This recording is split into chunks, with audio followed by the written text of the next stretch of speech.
Hey, this is Tony. I'm usually up at the shop with David, but today I'm out at the lake with Rodney at his condo. So this video is about just pulling some of the wires out of the Dodge Dart and what we ran into. So I hope you enjoy it. All right, this is the wire we pulled out from under the hood, you know, that controlled everything, you know, the engine and all. And you can see it's all crusty and been spliced on. Here's part of a battery charger somebody put in there for who knows whatever reason.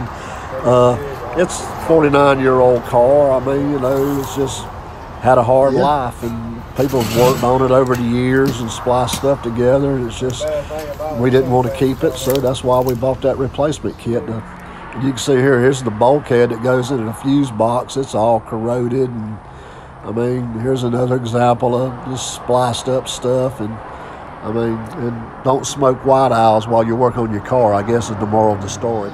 Here I am, laying down in the Dodge Dart, laying down on the job again, going to take some of the wiring out. You can hear David. He's back here grinding on a Corvette. So yeah, we're working on Corvette stuff too. But I'm just going to do a little short thing here and show you what I'm talking about on the wiring now. When I bought this car, I knew it was going to need wiring work. The guy told me, oh, you just got to screw the fuse box back up in there and it'll be fine. I don't know what his idea of fine is. It's not the same as mine, so I'll kind of show you what we're looking at here.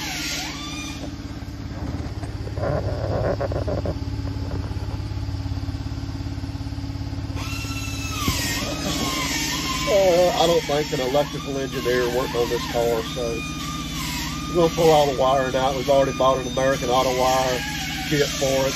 We'll try to document some of that, but this is just me laying down on the job, getting ready to get to work.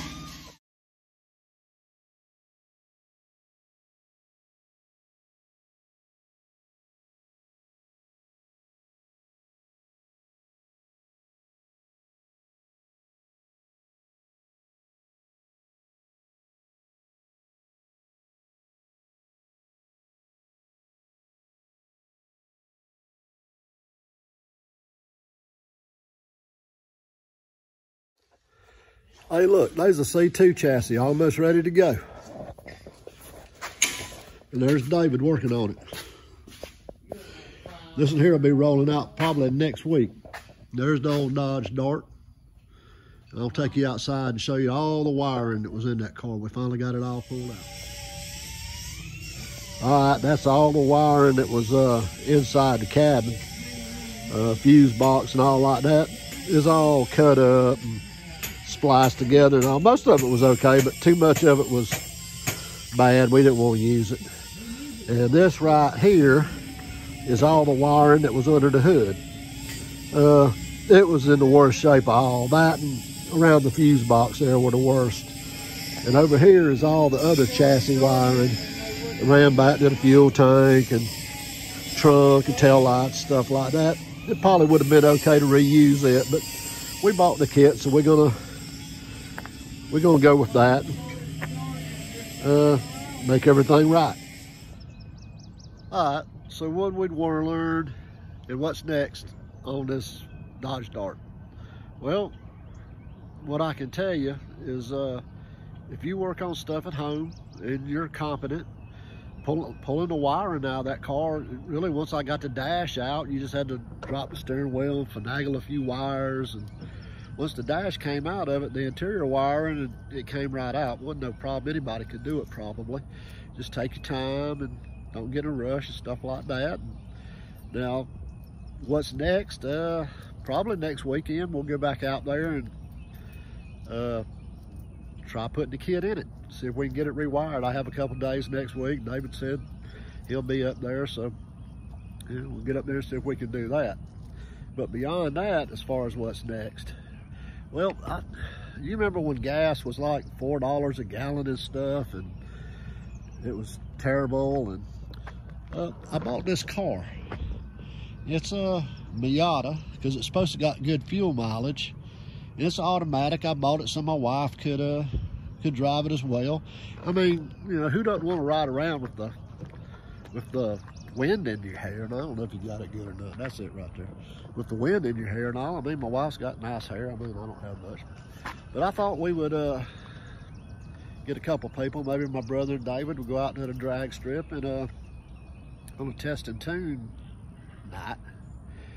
And we'll see if the Dodge Dart with the slant 6, 1 barrel and the 3-speed to floor could outrun a Miata in the 8th mile. I don't know. We were out on the highway, the old Miata, it'd probably make the old car, Dodge Dart, live hard, because it doesn't cut off until it gets way on up there. I mean, you know, these new Ram trucks, I got one that cuts off at 108, but I had it in Mexico, this one, and it goes a lot faster than 108, you know. So, I mean, on the highway, this one would obviously outrun the old Dodge Dart with the 6-cylinder. But on the 8th mile, we'll have to wait and see. I mean, this one, as I say, it's automatic. It ain't got much guts, so we'll see.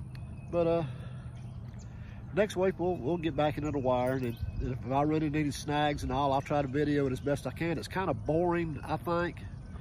You know, something more exciting makes a better video, but I mean, you know, people want to learn how to do it. I mean, I watch YouTube to try to learn how to do stuff. A lot of other people do too. So, I mean, try to provide you with some guidelines, maybe. I mean, I'm not a how-to-do guy, but I'm willing to do stuff that other people aren't. So, I know, we'll go from there. Appreciate it. Let me know what you think.